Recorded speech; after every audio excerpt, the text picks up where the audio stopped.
कैसे हो मेरे दोस्तों। आज फिर से T20 वर्ल्ड कप 2022 के ऊपर बात करेंगे और क्या ही बात करेंगे, 5 ऐसे मेजर कंसर्न्स की जो इंडिया के सामने आकर खड़े ही हो गए हैं। 2 बातें तो साइड में एकदम किनारे लगा दी जाए कि इंडिया ने ऑस्ट्रेलिया और साउथ अफ्रीका को पटक के किनारे कर दिया बायलैटरल T20I सीरीज में।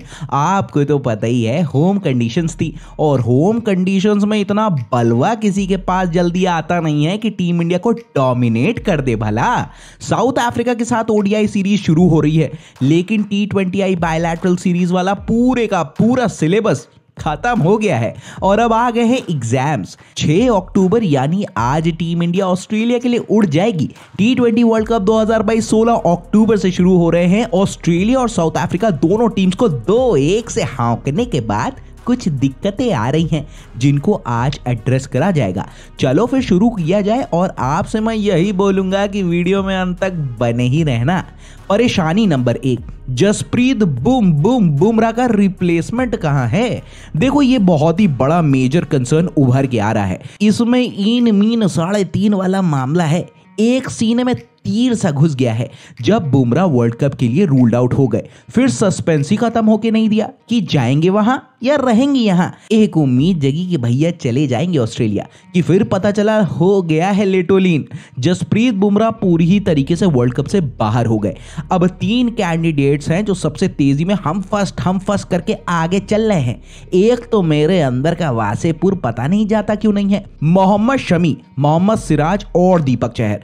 शमी और चहर 15 मेंबर स्क्वाड में रिजर्व्स के तौर पर इंक्लूडेड है, लेकिन शमी को कोविड हुआ था, उसके चलते वो ऑस्ट्रेलिया और साउथ अफ्रीका के अगेंस्ट गेम में पार्टिसिपेट कर नहीं पाए थे। सबसे इंपॉर्टेंट बात यह है कि शमी ने बहुत समय से T20I क्रिकेट खेला नहीं है। ये टेस्टिंग टाइम में फॉर्म चेक हो जाती, लेकिन ये किस्मत को मंजूर नहीं था ना। अभी शमी NCA में है कंडीशनिंग के लिए। सिराज और चहर में बारूद तो देखो बहुत है और दोनों ही खेले। सिराज ने तो पटक के ऑस्ट्रेलियंस को मारा था उन्हीं की धरती में टेस्ट क्रिकेट में, लेकिन एक तो लेकिन वाला मामला जहां भी लोड होता है ना, फिर हिलने से लग जाती है। फाइनल गेम इंदौर में T20I सीरीज की चहर और सिराज बहुत होके गए। दोनों में से एक ने 48 रन देकर 1 विकेट और अगले ने 44 रन देकर कोई भी विकेट नहीं लिया और मिली 49 रन की डिफीट।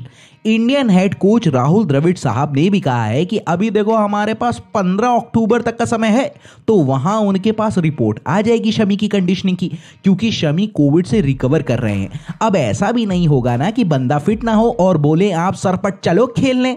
शमी के पास ऑस्ट्रेलियन सॉइल में बॉलिंग करने का एक्सपीरियंस भी अच्छा है। शमी ने ऑस्ट्रेलिया में 2015 में 50 ओवर फॉर्मेट का वर्ल्ड कप खेला है और 2 टेस्ट विक्ट्रीज में भी रहे हैं। रोहित शर्मा खुद थोड़ा सा चाहते हैं कि शमी भाई आ जाए, लेकिन अगर चाह लेने से कुछ हो जाता ना तो हम भी चाह ही लेते। ऑस्ट्रेलिया जाने की जरूरत ना पड़ती, अपनी अपनी जगह पे सब चाह लेते और कप यहीं आ जाता। स्टेडियम तो भारत में इतने ही हैं।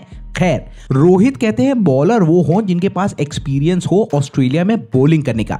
ऐसा लग रहा है उड़ेगी टीम डेफिनेट रिप्लेसमेंट के बगैर, लेकिन बाद में चॉइसेस को देखा जाएगा इसी दौरान, फिर बाद में नाम को चुन लिया जाएगा।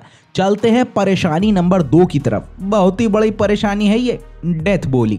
होता क्या है कि आप 200 रन मार रहे हो तो बल्लेबाजों ने गर्दा उड़ा दिया, रेलम रेल कर दिया, ये सब सुनने को मिलता है। लेकिन अगर लास्ट में जाकर फिर आप मैच हार जा रहे हो ना, फिर तो बहुत ही मेजर कंसर्न है भैया।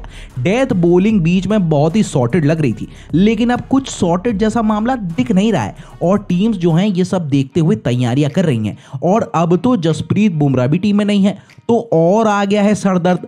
भुवनेश्वर भैया, हर्षल पटेल और दीपक चहर, सभी बॉलर्स बहुत ही ज्यादा महंगे हैं और ऐसा लग रहा है कि सेल में ऑफर दे दिया है, खुल के रंजी लुटाने में लग गए हैं।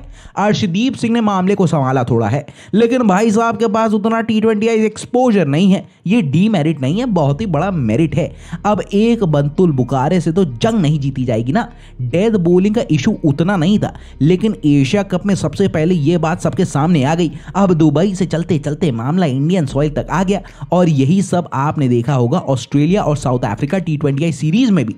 बताइए जरा 48 बॉल्स में विरोधी टीम्स के बैट्समैन आपके खिलाफ शतक हॉक के चले जा रहे हैं। अब बाकी सब ठीक है करके बैठा नहीं जा सकता है ना। डेथ ओवर्स में भुवी ने 11 की इकोनॉमी से और वहीं पर हर्षल, सिराज और हार्दिक ने 10 की इकोनॉमी रेट से रन्स लीक किए हैं। हमारे स्विंग में भी यही बात बहुत से दोस्तों ने बोला कि सब ठीक है, बैट्समैन मार रहे हैं, लेकिन लुटिया ना बॉलर्स डुबा के चले आएंगे ICC T20 वर्ल्ड कप 2022 में। 15 साल का सूखा खत्म करना है। 9 साल से ICC की कोई मेजर ट्रॉफी हाथ नहीं लग के दी है। जब छूने का मामला आता है ना, वहां पर गच्ची सी हो जाती है और मूड भन्ने से खराब हो जाता है। लूज एंड्स बोलते हैं ना, तो वो रखना चाहिए तो नहीं। T20 क्रिकेट में ना डेथ ओवर्स हैं, जीवन है पूरा मामला। बैट्समैन मैच जिता के देंगे, लेकिन भाई साहब बॉलर्स ना टूर्नामेंट जिता के देंगे आपको। तो थोड़ा सा मान जाइए मेरा भाई, यहां देख लीजिए मामला, प्लीज कह रहे हैं सभी। परेशानी नंबर 3, हार्दिक पांड्या का कोई बैकअप ही नहीं है। आपको तो पता ही है कि हार्दिक पांड्या अपनी लाइफ की बेस्ट फॉर्म में चल रहे हैं इस समय। रिवाइव किया पांड्या ने अपने आप को 2022 में। रोहित और द्रविड़ काल में आपने देखा होगा कि बहुत से प्लेयर्स टीम इंडिया में आकर खेल गए हैं। एक समय तो ऐसा लग रहा था टीम इंडिया में सिलेक्शन आसान हो गया है क्या। बहुतों ने तो सोचा होगा कि क्यों चला जाए क्या। हाँ, तो इतने प्लेयर्स खेल लिए, लेकिन बैकअप हार्दिक पांड्या का मिलके नहीं दिया। IPL 2021 में वेंकटेश अय्यर एक आइडियल चॉइस दिखे थे। वो एकदम से इंटरनेशनल सेटअप में आए, लेकिन अफसोस फॉर्म में आई डिप और हो गए बाहर। हार्दिक पांड्या का मैच वैसे तो बहुत ही डिफिकल्ट है, सीम बॉलिंग ऑलराउंडर है और team India T20 world cup में हार्दिक के बैकअप के बगैर ही जा रही है। प्लान ऑफ एक्शन बनाया जाता है ना, उसमें ना चोट लग गई रविंद्र जडेजा के रूल आउट होने से। वो तो अच्छा हुआ जडेजा के लाइक फॉर लाइक रिप्लेसमेंट अक्षर पटेल ने परफॉर्म करके दे दिया। बैटिंग में कोई खास कारनामा किया नहीं, लेकिन बॉलिंग से बहुत ही हैंडी हुए और समय समय में crucial breakthroughs team India के लिए निकाल के दिए। तो अब तो लग रहा है ऊपर वाले से यही विनती है कि हार्दिक फुली फिट ही रहे T20 वर्ल्ड कप 2022 के लिए, क्योंकि एडिशनल सीमर के रूप में बहुत ही बढ़िया चॉइस है और उससे भी ज्यादा बैटिंग में तो अलग ही लेवल का बलवा काट के रख दिया है। वैसे एक ना मेजर कंसर्न और है टीम इंडिया का, वो है इंजरी। आपने देखा होगा बहुत से प्लेयर्स ऐसी लड़ी में इंजर्ड हो रहे हैं। अब पता नहीं वर्कलोड मैनेजमेंट सही होके नहीं दे रहा है कि क्या, इंजरी बहुत हो रही है। चलते हैं परेशानी नंबर 4 की तरफ। यजुवेंद्र चहल आपके फ्रंट लाइन स्पिनर अब तो नहीं रहे। अब देखने में तो यही लग रहा है कि कुछ समय के बाद वापसी चहल ने IPL 2022 में करी थी और उनको उस टूर्नामेंट में कोई भी जल्दी पिक नहीं कर पाया था। तभी तो चतुर चहल लीडिंग विकेट टेकर बॉलर थे टूर्नामेंट के, लेकिन फिर पता नहीं कहीं नजर लगवा के आ गए। एक बहुत बड़ा पॉइंट है जहां पर कोई बहुत ज्यादा बात नहीं कर रहा है। साउथ अफ्रीका के अगेंस्ट तीनों T20I मैचेस यूजी चहल ने खेले नहीं। क्यों? फॉर्म में आ गए क्या? यूजी की जगह रवि अश्विन को प्रेफरेंस दी गई प्लेइंग 11 में। तीनों ही मैचेस में अब क्राइटेरिया ये भी होगा कि साउथ अफ्रीका में 3 लेफ्ट हैंडर्स हैं, बॉलिंग करानी थी और अश्विन है प्रीमियर ऑफ स्पिनर। अब लगता तो देखो इस बात से यही है कि ठप्पा लग गया है कि चहल अब शायद टीम इंडिया के फ्रंटलाइन स्पिनर है नहीं और कभी भी ड्रॉप किए जा सकते हैं, जहां पर विरोधी खेमे में टॉप 6 में 2 या फिर 2 से ज्यादा लेफ्ट हैंडर्स हो। तो हाँ, ये सही बात है कि चहल ने कंसिस्टेंसी नहीं दिखाई है एशिया कप और बाद में ऑस्ट्रेलियन T20I सीरीज में, लेकिन उनको ऐसे ड्रॉप करना बहुत अच्छा मैसेज देता नहीं है आगामी T20 वर्ल्ड कप से पहले, क्योंकि इसका डायरेक्ट असर ना कॉन्फिडेंस पे पड़ता है। चहल के लिए बस एक ही बात कि चहल एक बहुत ही एग्रेसिव विकेट टेकिंग बॉलर है टीम इंडिया के लिए। जितना स्लो वो डालेंगे वो उतना ही लय में वापस आएंगे, और आएंगे लय में कैसे? वो फॉर्म में आएंगे विकेट लेने के साथ ही। तो फिर ये कंसर्न है और मेजर कंसर्न बन रहा है। आखिरी परेशानी पर चलते हैं, वो है फील्डिंग। ये बहुत ही अंडररेटेड पॉइंट है यार और बहुत ही बड़ी समस्या है। बात हो ही नहीं रही है इस पे। जब देखो कोई ना कोई कैच ड्रॉप कर जा रहा है। बैटिंग सुधार लोगे, बॉलिंग सुधार लोगे और तो और डेथ ओवर बॉलिंग तो सुधार ही लोगे, लेकिन अगर तो फील्डिंग में मिसफायर हो गया ना तो टूर्नामेंट में बिला जाओगे।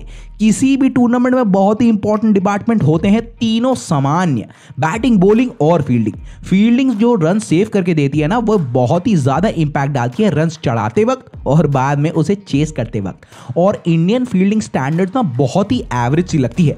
एजाइल प्लेयर्स बहुत है अपनी टीम इंडिया में, लेकिन फील्डिंग के टाइम पता नहीं कैसा हो जाता है। Ravindra Jadeja one of the best fielder हैं वर्ल्ड के, उनकी सर्विसेज अवेलेबल नहीं होगी टूर्नामेंट में।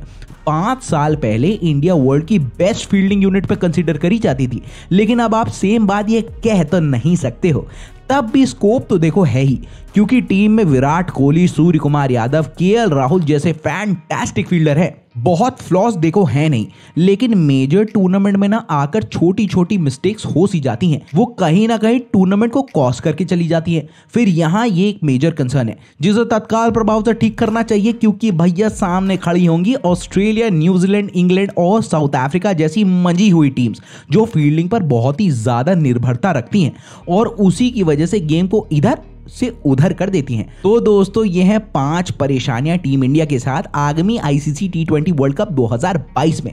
अब आपके मन में ना और भी पॉइंट्स होंगे जो परेशानी का सबब बनी हुई हैं, फिर लिख देना यारो कमेंट बॉक्स पर, गुरेज तो करना बिल्कुल नहीं। तो कैसी लगी आपको हमारी ये वीडियो? अच्छी लगी होगी ना तो लाइक और शेयर भन्ने से दबा देना, ताकि वीडियो में उड़ान भर जाए और आगे तक चलती ही चली जाए सन्न से। पहली बार लैंड हुए हो और कंटेंट अच्छा लगा हुआ होगा ना, तो सब्सक्राइब करना हमें। मज़ा तो देखो फिर आपको और हमको दोनों ही बहुत ज़्यादा वाला आ जाएगा। बेल आइकॉन भी फटक करके प्रेस कर देना, अरे तभी तो आपके अपने चैनल स्विंग की वीडियो मार्केट में आ गई है पहली फुर्सत में, पता चल जाएगा। और हाँ, सबसे इंपॉर्टेंट बात, अपना और अपने घर वालों का बहुत ही ज़्यादा वाला ध्यान देना, ये तो बहुत ही देखो इंपॉर्टेंट बात है, और बाकी सारे मामले सेकेंडरी हैं। ठीक है, फिर मिलता हूँ मैं आपसे।